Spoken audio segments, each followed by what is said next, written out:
From St. John to Antigua in the sloop Eliza Ann, under the command of an Englishman, Captain Charles Smith. On the 11th day of the voyage, they were intercepted by a small schooner whose decks were crowded with heavily armed pirates. After a brief fight, the pirates captured the Eliza Ann, looted her, and sailed both vessels to a small island off the coast of Cuba. All the victims were rowed ashore. Miss Parker later described their fate in a letter to her brother George, who lived in New York. Having first divested them of every article of clothing but their shirts and trousers, with swords, knives, axes, etc., they fell on the unfortunate crew of the Eliza Ann with the ferocity of cannibals. In vain did they beg for mercy and entreat of their murderers to spare their lives. In vain did poor Captain S. attempt to touch their feelings and to move them to pity by representing to them the situation of his innocent family, that he had a wife and 3 small children at home, wholly dependent on him for support. But alas, the poor man entreated in vain. His appeal was to monsters possessing hearts callous to the feelings of humanity. Having received a heavy blow from one with an axe, he snapped the cords with which he was bound and attempted an escape by flight, but was met by another of the ruffians, who plunged a knife or dirk to his heart. I stood near him at this moment, and was covered with his blood. On receiving the fatal wound, he gave a single groan, and fell lifeless at my feet.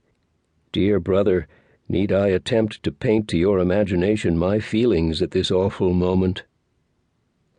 Miss Parker expected to become the next victim, but it soon became clear that the pirate captain was keeping her for himself. Her virtue was saved by the appearance of a British warship on the horizon. The pirates abandoned the Eliza Ann and fled. They were later captured and taken to Jamaica, where Miss Parker identified them. They were all hanged. There has been piracy since the earliest times.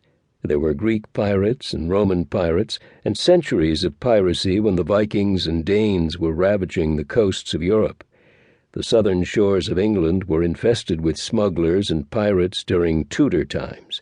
A group of Dutch pirates called the Sea Beggars, or Waterhuizen, played a small but critical role in the history of the Netherlands.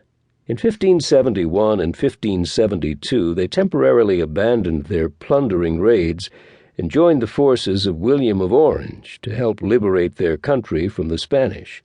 In the Mediterranean, pirates took part in the Holy War, which was waged between the Christians and the Muslims for several centuries.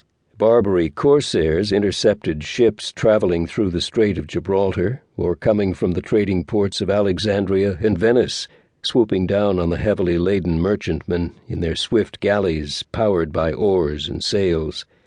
They looted their cargoes, captured their passengers and crews, and held them to ransom or sold them into slavery. The French played a major part in the history of piracy. Many of the most successful and most fearsome of the buccaneers who prowled the Spanish Main came from French seaports. Corsairs based at Dunkirk menaced the shipping in the English Channel in the mid-17th century. Their most famous leader was Jean Bart, who was responsible for the capture of some 80 ships. He later joined the French Navy and was ennobled by King Louis XIV in 1694.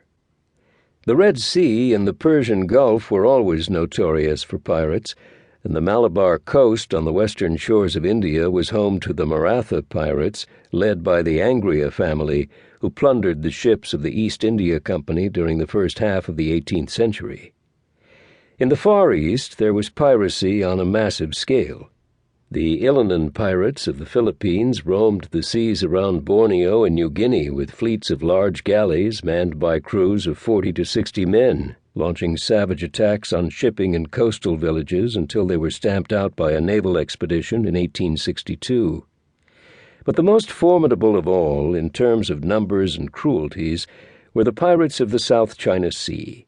Their activities reached a peak in the early years of the 19th century, when a community of around 40,000 pirates with some 400 junks dominated the coastal waters and attacked any merchant vessels which strayed into the area.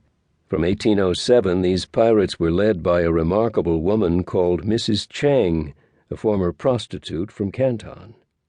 Although the Chinese pirates and the Barbary corsairs